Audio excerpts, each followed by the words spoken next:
கோபம் வராதா? இப்ப பாருங்களேன், இப்ப போலீஸ்காரங்களுக்கு எல்லாம் என்ன வேலை? திருடன் எங்கே கண்டுபிடி.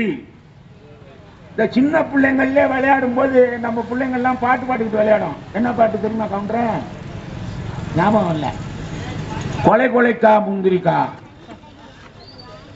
கொலை கொலைக்கா முந்திரிக்கா, கொள்ளையடிப்பவை எங்க இருக்கான்? கூட்டத்தில் இருக்கான் கண்டுபிடி. அது ஒரு போலீஸ்கார மாதிரி ஒருத்தன் சுத்தி வருவான். அப்ப சொல்லணும், கொலை கொள்ளைக்கா முந்திரிக்கா, கொள்ளையடிப்பவன் எங்க இருக்கான், கூட்டத்தில் இருந்தா கண்டுபிடி, அப்படி சொல்லுவாங்க. இப்ப போலீஸ்காரனுக்கு அதான் உத்தியோகம். திருடன் எங்க இருக்கிறான் புடி, அதுவா கொடுக்குறான் உத்தியோகம். இப்ப 2 நாளா போலீஸ்காரனுக்கு என்ன உத்தியோகம் கொடுத்துருக்கான்னா, டாஸ்மார்க் கடை முன்னாடி போய் வரிசலா நிக்கிற கீழ்காரனை ஒழுங்குபடுத்தி அவனை சாராயம் வாங்கி குடிக்கிறதுக்கு பாதுகாப்பு கொடு. இதை யார் தலைமையில நடக்கணும்? ஏட்டு தலைமையில கூட நடத்தப்படாது, அது அசம்பாவிதம் நடந்துடும். ஒரு சப் இன்ஸ்பெக்டர் அங்க போ, 3 போலீஸ்காரங்க நில்லு கொடுக்குறாங்க.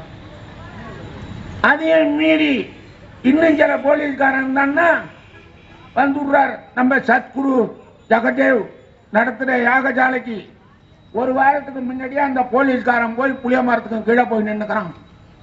ஏயா இந்த ஆளு வந்துட்டு போனா தானே அங்க வீட்டுக்கு போய் எங்க பொண்டாட்டி புள்ளைய பார்க்கலாம்.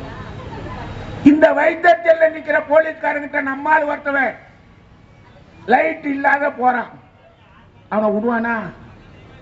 அந்த கோபத்தை இங்க வச்சு சாலிக்கிறான் பாரு. அவன் எடுக்கிறான், இப்பதான் நின்று போச்சு, அதனால என்னடா போடுறான்னு சாத்துறான். வேற ஒருத்தவன் இன்னொருத்தவனுக்கு சாதாரண சண்டை நாயை கடிச்சு கொடுத்துங்க, அவன் நாய் இன்னும் போலீஸ் ஸ்டேஷன்ல கொடுத்தான்னா அது என்ன ஜாதி நாய்ங்கிறான், என்ன ஜாதிக்காரன் நாய்ங்கிறான், என்ன ஜாதிக்காரன் நாய் இல்லைங்க. நான் படையாச்சுங்க, என் வீட்டு நாய்ங்க, படையாச்சா உள்ள போடா உதைக்கிறான். அப்புறம் முதலியாரா உள்ள போடா உதைக்கிறான். அப்புறம் ரெட்டியாரா உள்ள போடா உடைக்கிறான். அப்ப என்ன ஜாதிக்காரன்? ஒரு ஜாதிக்காரன் நாய் மட்டும் கடிக்கலாம் விட்டுறான், அது எல்லாரையும் கட்டி வைக்க. புரியுதா உங்களுக்கு? புரிஞ்சா சரி விட்டுடுங்க, அதுக்கு மேல விவரமா போக வேண்டாம். அப்ப இந்த நாட்டு சட்டம் எங்க இருக்கு? அப்ப இந்த நாட்டு சட்டம் எங்க இருக்கு? சட்டத்துல என்ன மாதிரி இருக்கிற ஒரு சாமானியனுக்கு, ஒரு சாதாரணமா தெருவில் போறவனுக்கு பாதுகாப்பு வழங்குறது மாதிரி சட்டம் இருக்கணும் இல்ல?